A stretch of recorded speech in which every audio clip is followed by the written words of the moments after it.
If you're trying to break a trauma bond with a narcissistic partner and you're a high functioning leader, so maybe you're a business owner, an executive, a high functioning professional, somebody who's reached real expertise in your field, your inability to let go of them is not because you lack logic. It is not because you're weak or because something is wrong with you.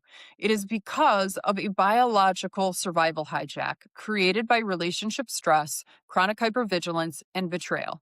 And it doesn't matter how much willpower you have, how much time passes, or how much you try to intellectualize the pain. Talking about it, understanding it, or researching what's wrong with them won't be the thing that sets you free because the bond isn't living in your thoughts. It is living in your nervous system. And what you're dealing with is not a mindset issue, it is a conditioning loop.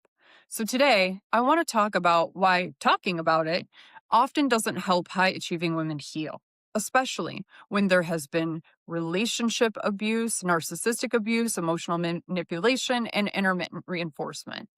And I want to be really clear right from the beginning. I am not saying therapy is useless. I'm not saying talking is bad. Talking can be validating. It can help you name patterns. It can help you stop gaslighting yourself. It can help you see you weren't crazy. It can help you feel less alone.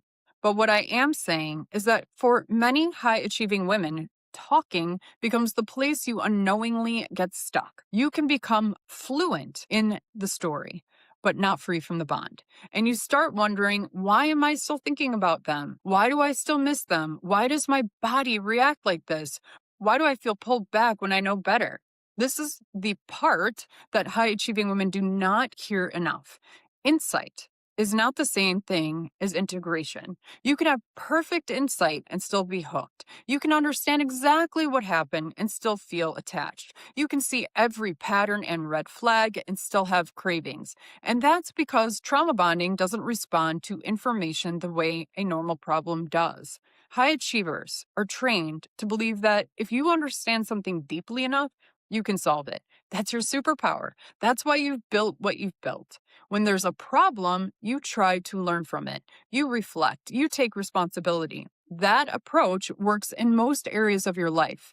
But with a narcissistic relationship, that same approach can become the trap because this isn't a solvable system. It is a dynamic that hooked you, not just by distorting what you think, but what you feel, your nervous system responses.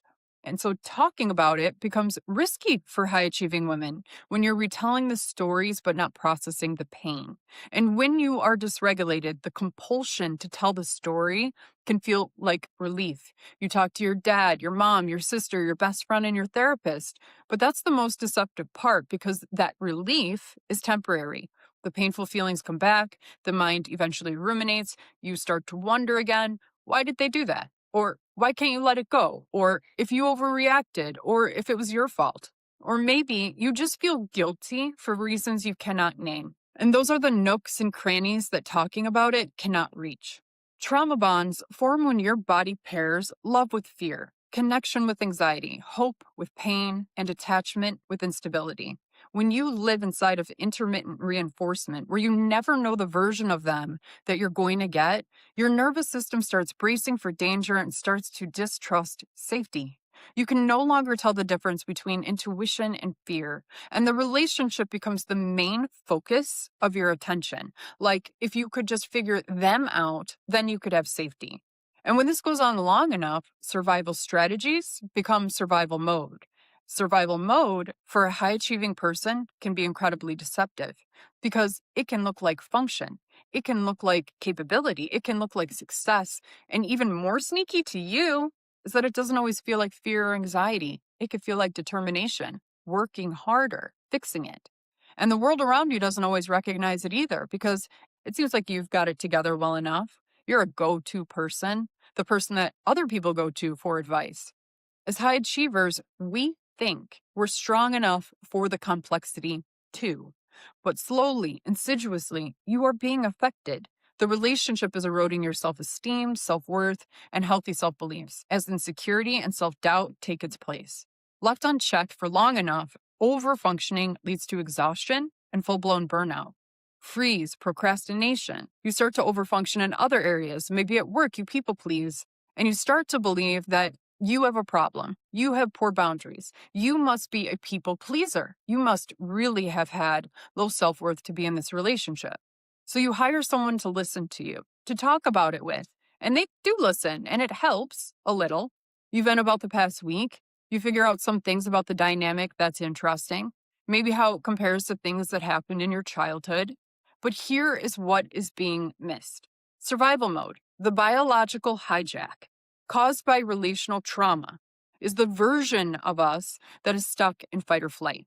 And when we are in survival mode, how you see it and yourself is a distortion. Survival mode is physical, but it is also mental and emotional. It affects how you feel, think, and see the world and how you behave. Shame, self doubt, rumination, guilt spirals, craving for your partner, internal highs and lows are not mindsets. It is what happens when you cross a high achiever's nervous system with trauma and you get locked in a stress cycle. And excessive talking about it, or only talking about it, can keep your body in the same pattern.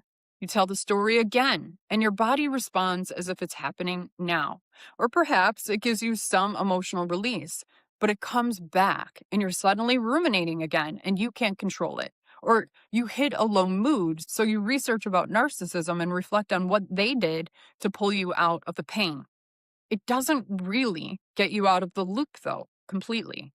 Here's the truth about the trauma bond that no one tells you: it is a symptom, and it probably played a big role in why you stayed. But breaking it using the intellect and willpower alone is like trying to put a band aid on a wound without cleaning it first. It festers, it gets infected, it is painful and difficult to endure. No contact or low contact is not about cutting this person out of your life.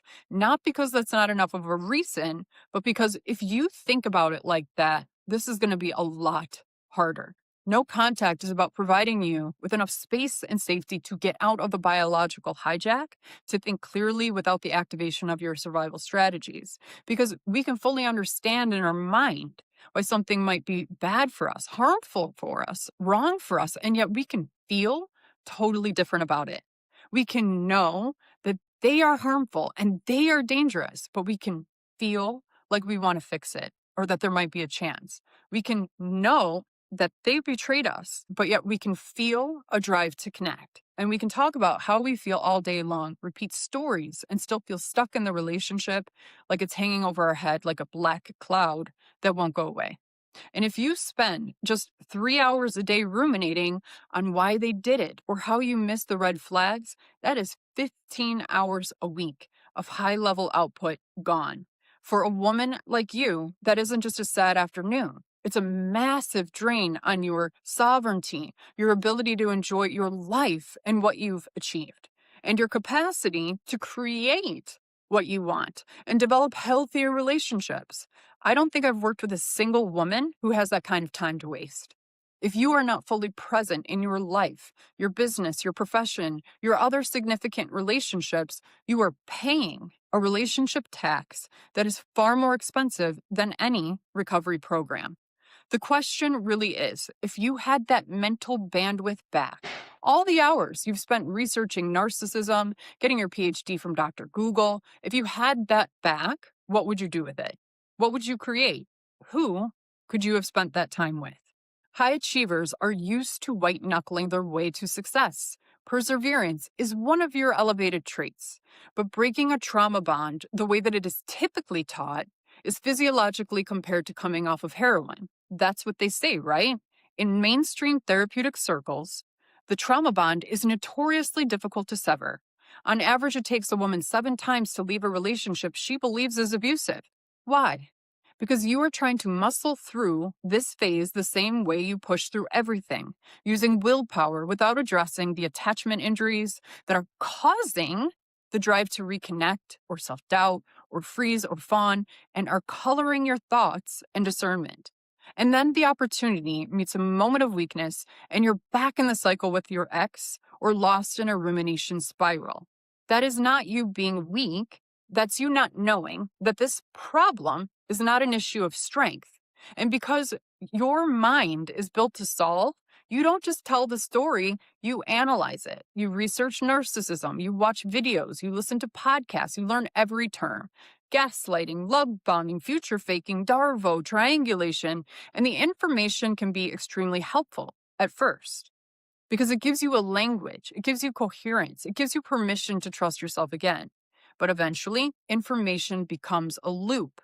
The more you focus on what's wrong with them, the less you focus on the one thing that actually creates freedom, what's happening inside of you, and what you do when the bond activates. And talking about it can be one of the biggest distractions to doing that one thing that you need, which is to sit in the discomfort without picking up the phone, turning on the TV, doom scrolling. High achieving women do not break trauma bonds because they finally understand the narcissist and list out all the betrayals. They break trauma bonds because they learned how to step out of the nervous system hijack, which can and should be done without anyone listening to you in moments when you're all alone in your home, when you're in your low moments. That's what brings discernment back online.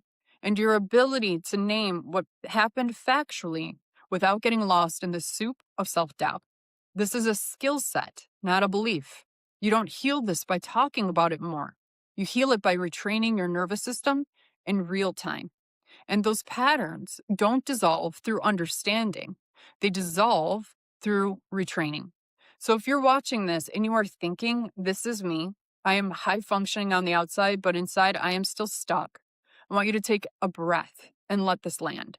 You do not need more information.